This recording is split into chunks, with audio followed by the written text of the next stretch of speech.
hadisi kan wà tá Ànábì Muhammad sallallahu alaihi wasallam tó ní idha atakum man tardawna dinahu wa khulquhu fazawwijuhu. Àfáàwà afẹ́kẹ́ bá wa ṣàlàyé hadisi àtọ̀nà tó gbà jọ mọ́ tọ́pìkì tá ń discuss lónìí, àti pé bẹ́ẹ̀ sì bá bùn àwọn òbí wa ní sùúrù nípa pé kán bá gba súnà láàyè, kán má máa torí súnà kán má máa fi lé àwọn tán bá fẹ́ àwọn ọmọ wa. Kọ́lọ́n kó ṣe nírọ̀rùn fún yín. Jazakumullahu khair. Assalamu alaikum wa rahmatullahi wa barakatuh. Wa alaikum assalam wa rahmatullahi wa barakatuh. Alhamdulillah wa salatu wa salam ala rasulillah. Adúpẹ́ pọ̀ fún Ọlọ́run. Alhamdulillah. Ọlọ́run kọ́dàr pé alákọ̀ọ́kọ́ tèmi á wá ní súdì èrè, bó tiẹ̀ jẹ́ pé nígbà tá a bá wá lọ sí Ìlọrin bí àwọn stars wa Sudaisi Ẹgbẹ́rún sí máìkì dáadáa. àtọ̀ kò mọ́ wá lára nípa ṣé ká bẹ̀rẹ̀ ni. Ilé ìlú wà òkú báyìí. Tọ́ alhamdulillah. So a ti máa ń wà lọ́rin yìí dáadáa, tó lè jẹ́ pé àwọn olóòtú ètò yìí náà ni àbónígbọ̀wọ́ ni olóòtú àbí àwọn ṣèkò Sudaisi àwọn náà ni wọ́n máa ń sábà gbà alájò tá a bá wà. Àmọ́ àti wá lọ́pọ̀lọpọ̀ ìgbà tó jẹ́ Friday tá à ní dé studio bí nítorí àwọn ìdíwọ̀ mi. Ọlọ́run wá kọ́dàrú pé ìní náà ni a wà. À ń bẹ́ lọ́run pé gbogbo etí a bá sọ kọ́lọ́run jọ kọ́lọ́run bá fi nóòrù sí, kọ́lọ́run bá fi àlùbáríkà sí. Alhamdulillah. Mọ̀ pé lọ́pọ̀lọpọ̀ ìgbà àwa máa ń rò nǹkan, Ọlọ́run dẹ̀ máa ń ní pláàni tiẹ̀ fún wa. Lọ́pọ̀lọpọ̀ ìgbà tiwa yẹn la máa ń fẹ́ kó ṣẹ, nítorí pé a fẹ́ juwọ́ jupá ju sẹ́lẹ̀ fún Ọlọ́run, tó dẹ̀ jẹ́ pé ilé gangan ni definition mùsùlùmí. Ó wá ń jẹ́ ká rò pé tiwa ni ó ṣẹ. Ọ̀pọ̀lọpọ̀ ìgbà àwa máa ń rò pé àwọn ọmọ wa tí wọ́n bá fẹ́ lẹ́sìn wọn ò ní rí táyé ṣe. A sì mọ̀ pé nígbà míì wà tó jẹ́ pé àṣà takrahu shay'an wa huwa khayrun lakum. Àwọn nǹkan míì wà tó jẹ́ pé ọkàn ó kọ̀ àmọ́ òun ló dáa fún wa jù. Example kan ni màá mú wá. Ó nìkan nu àwọn ọmọ ìyá tí wọ́n jẹ́ ọ̀rẹ́ mi tímọ́tímọ́. Ọkùnrin ni àfáà yìí. Nígbà tí bàbá wọn gbógun tì wọ́n débi pé bàbá yẹn kàn wọ́n lọ́mọ. Tí bá sọ pé wọ́n kàn wọ́n lọ́mọ, kò dìgbà tí wọ́n bá ṣèwé tí wọ́n sign tí wọ́n ṣe contract pé mo kọ́ ẹ́. Bẹ́ẹ̀ ni tó jẹ́ pé ó wọ school 100 level, ó sanwó school fees ẹ̀. Ìbejì ilé àfáà yìí ó ní sister obìnrin tóun jẹ́ ìbejì rẹ̀, wọ́n lè jẹ́ wọ school gbà kan náà ni. Àmọ́ nítorí pé òun gba súnà wọn sanwó school rẹ̀ wọ́n sọ ti ẹni kejì. So ẹlòmíì ni ẹni tó lọ́n kọ́ dàrú pé wọ́n sọ 200, 300, 400 àfáà yóò kí ń lọ́lé. Kí ló fà á? Kí ni nǹkan tó fà á? Ó gé ṣòkòtò, ó sì ń dánú gbẹ̀yẹ́gàn tí ẹ̀ fúùlù gan, gbogbo ẹ̀ náà kàn tàṣẹ́rẹ́. Àmọ́ nítorí méjèèjì yẹn bàbá yẹn kọ́ ní ọmọ, kò fẹ́ǹdé fún kò sí nǹkan kan fún. Àmọ́ ó lọ sáfíìsì náà. Ìgbà tó lọ sáfíìsì kò dúró sílé. Ọlọ́run ní pé ibi tó ti lọ sáfíìsì kó jẹ́ ọmọ dáadáa ń bẹ̀, wọ́n retain ẹ̀. Ọlọ́run wá ṣe gbogbo ẹ̀ fún un. Nígbà tó tún máa fẹ́ ìyàwó, bàbá yẹn wá surprised pé ibi tó ti fẹ́ ìyàwó ó jẹ́ ọmọ former commissioner kan tó tún jẹ́ àgbà lọ́yà tó tún jẹ́ àgbà lecturer.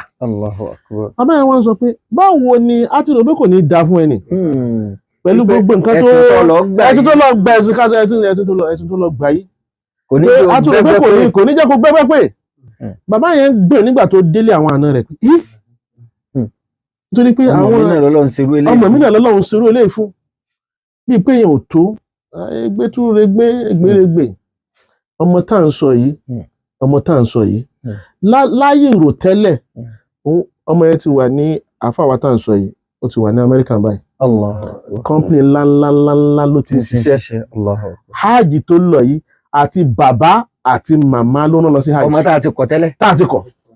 so ọ̀pọ̀lọpọ̀ àgbà ti rò pé kò lè rí bá ti ṣe kò lè rán náà níwájú torí pé ó ṣẹ̀sìn eléyìí náà ló máa ń sábà ṣẹlẹ̀ sọ́pọ̀lọpọ̀ àwọn òbí tí wọ́n fi máa ń rò pé àwọn ò ní fún lágbájá ní ọmọ yìí àwọn ò ní jẹ́ kó fẹ́ ọkọ yìí ó ò gbọ́dọ̀ fẹ́rú obìnrin yìí tó bá ṣe kinní kan àwa ń ro tiwa ọlọ́run ro tiẹ̀ ọlọ́run sọ fún wa pé wa ma atakumur rasul fakhudhuhu wa ma nahakum anhu fantahu. Ànábì wa Muhammad ló sọ léyìí fún wa pé tẹ́nìkan bá bá wa o tó bá wá tá a yọ́nú sí ẹ̀sìn rẹ̀ àti ìwà rẹ̀ ẹ fún wọn lọ́mọ a máa rò pé nǹkan méjì l'Ànábì sọ sallallahu alaihi wasallam tó jẹ́ ká máa wò òun náà ní kíni ìwà àtẹ̀sìn a máa da gbogbo ẹ̀rú lè ní lóde ní owó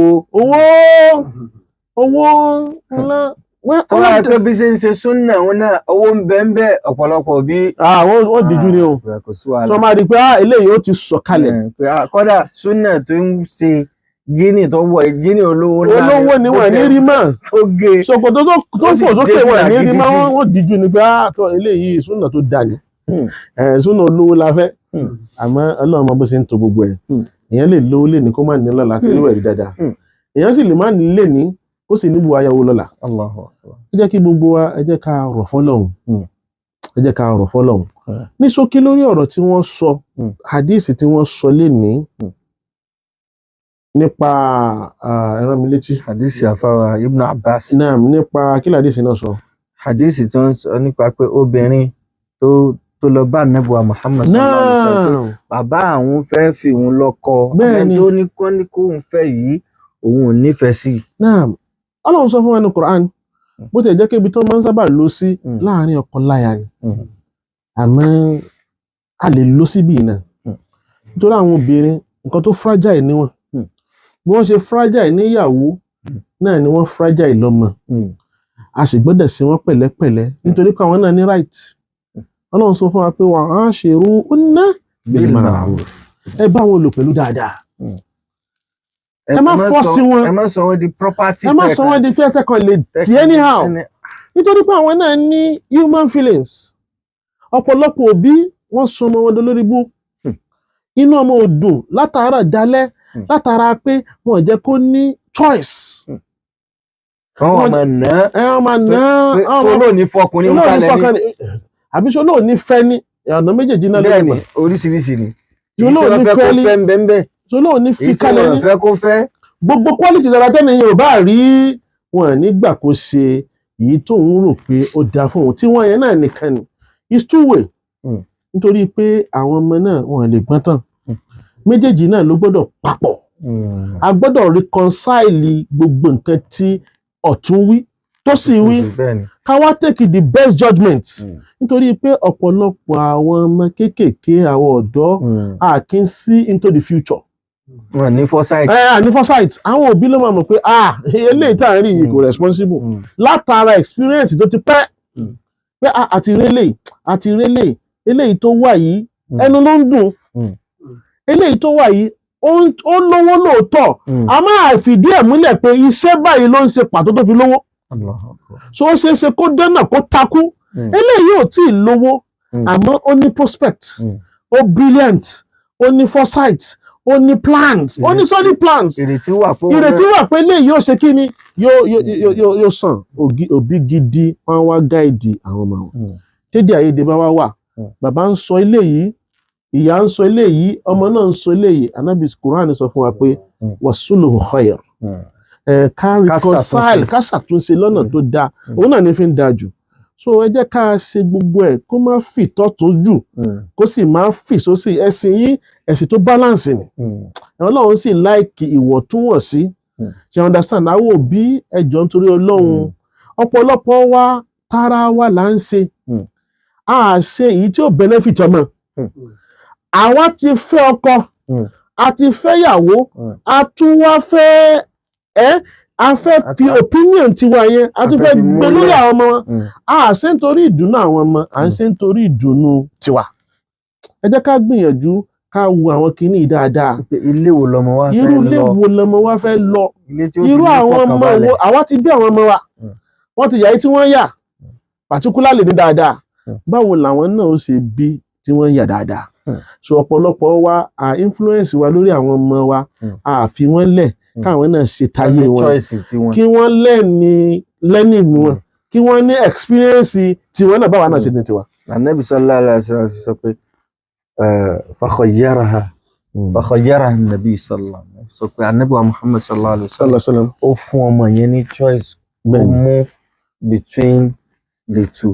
àwa tá a jóbi summary tẹ́ sọ náà ni pé àwa tá a jóbi a lè guide àwọn ọmọ wa ni ká guide wọn ni má jà force wọn ibi tí wọ́n bá sì láwọn fẹ́ lọ ẹ jẹ́ ká fàdúrà tí fún wọn kọ́lọ́n jẹ́ lálùbáríkà. nígbà tá a bá ti wà convinced pé ẹnìyẹn lẹ́sìn ó sì níwà méjèèjì gbogbo wọn gbọ́dọ̀ pé ẹlòmíì lẹ́sìn lóòótọ́ ẹ̀sùnkú tó lè fò ẹnìgbọ́n àmọ́ kò síwà ẹlòmíì níwà kò lẹ́sìn méjèèjì òun náà ni ò dáa ẹ jẹ́ ká balance ẹ̀ fáwọn ọmọ wa kí wọ́n níwà rí kí wọ́n sì lẹ́sìn. Jazakumullahu khairan. adúpẹ́ fún àwọn sheikh wa barrister Ahmad-Adetola Kazeem pẹ̀lú contribution tí wọ́n fún wa yìí.